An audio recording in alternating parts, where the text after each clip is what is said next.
ಇದರ ಜೊತೆಗೇನೆ ಇವತ್ತು ಮುಖ್ಯಮಂತ್ರಿಗಳು ನವದೆಹಲಿಗೆ ತೆರಳುತ್ತಾ ಇದ್ದಾರೆ. ಸಿಎಂ ಇವತ್ತು ಮಧ್ಯಾಹ್ನ 1:30ಕ್ಕೆ ನವದೆಹಲಿಗೆ ತಲುಪುವಂತಹ ಡೀಟೇಲ್ಸ್ ಲಭ್ಯ ಆಗ್ತಾ ಇದೆ. ಅವರ ಟ್ರಾವೆಲ್ ಪ್ಲಾನ್ ಇದು. ಇವತ್ತು ಮಧ್ಯಾಹ್ನ 1:30ಕ್ಕೆ ದೆಹಲಿ ತಲುಪಲಿದ್ದಾರೆ ಮುಖ್ಯಮಂತ್ರಿಗಳು. ದೆಹಲಿಯ ಕರ್ನಾಟಕ ಭವನಕ್ಕೆ ಮುಖ್ಯಮಂತ್ರಿಗಳು ಆಗಮಿಸಲಿದ್ದಾರೆ. ಮಧ್ಯಾಹ್ನ 3 ಗಂಟೆಗೆ ಎಐಸಿಸಿ ಅಧ್ಯಕ್ಷ ಮಲ್ಲಿಕಾರ್ಜುನ ಖರ್ಗೆ ಅವರನ್ನ ಸಿಎಂ ಭೇಟಿ ಆಗ್ತಾರೆ. ದೆಹಲಿಯ ರಾಜಾಜಿ ಮಾರ್ಗ್ನಲ್ಲಿ ಖರ್ಗೆ ಅವರ ನಿವಾಸ ಇರೋದು. ಅಲ್ಲಿ ಇಬ್ಬರೂ ಕೂಡ ಭೇಟಿ ಆಗ್ತಿದ್ದಾರೆ. ಮಹತ್ವದ ಚರ್ಚೆಯನ್ನ ಈ ಭೇಟಿಯಲ್ಲಿ ನಡೆಸಲಾಗುತ್ತೆ ಅನ್ನುವಂಥದ್ದು ಸದ್ಯಕ್ಕಿರುವಂತಹ ಮಾತು. ಇವತ್ತು ಮಧ್ಯಾಹ್ನ 1:30ಕ್ಕೆ ಮುಖ್ಯಮಂತ್ರಿಗಳು ನವದೆಹಲಿಗೆ ರೀಚ್ ಆಗ್ತಾರೆ.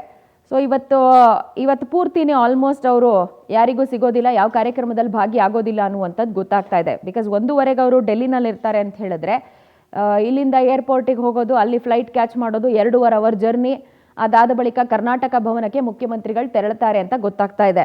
ಕರ್ನಾಟಕ ಭವನದಿಂದ ರಾಜಾಜಿ ಮಾರ್ಗ್ನಲ್ಲಿರುವಂತಹ ಮಲ್ಲಿಕಾರ್ಜುನ ಖರ್ಗೆ ಅವರ ನಿವಾಸಕ್ಕೆ ತೆರಳಿ ಅಲ್ಲಿ ಮಹತ್ವದ ಚರ್ಚೆಯನ್ನು ಮಾಡಲಿಕ್ಕಿದ್ದಾರೆ ಅನ್ನುವಂತಹ ಡೀಟೇಲ್ಸ್ ಇದೆ. ಬಟ್ ಯಾವ ವಿಚಾರ ಚರ್ಚೆ ಆಗುತ್ತೆ ಅನ್ನೋದು ಮೋಸ್ಟ್ ಇಂಪಾರ್ಟೆಂಟು.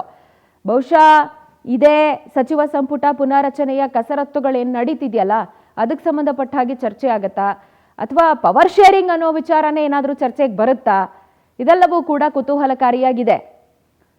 ಸದ್ಯ ಇವತ್ತು ಮಹತ್ವದ ಚರ್ಚೆ ಎಐಸಿಸಿ ಅಧ್ಯಕ್ಷರು ಹಾಗೆ ಮುಖ್ಯಮಂತ್ರಿಗಳ ನೇತೃತ್ವದಲ್ಲಿ ನಡೆಯೋದು. ಈಗಾಗಲೇ ಪ್ರತಿಯೊಬ್ಬರು ಕೂಡ ಹೇಳ್ತಿರೋದನ್ನು ನಾವು ಗಮನಿಸ್ತಾ ಇದ್ದೀವಿ. ಸಚಿವ ಸಂಪುಟ ಪುನಾರಚನೆ ಅನ್ನುವಂಥದ್ದು ಹೈಕಮಾಂಡು ಮತ್ತೆ ಮುಖ್ಯಮಂತ್ರಿಗಳಿಗೆ ಬಿಟ್ಟಂತ ವಿಚಾರ ಅಂತ.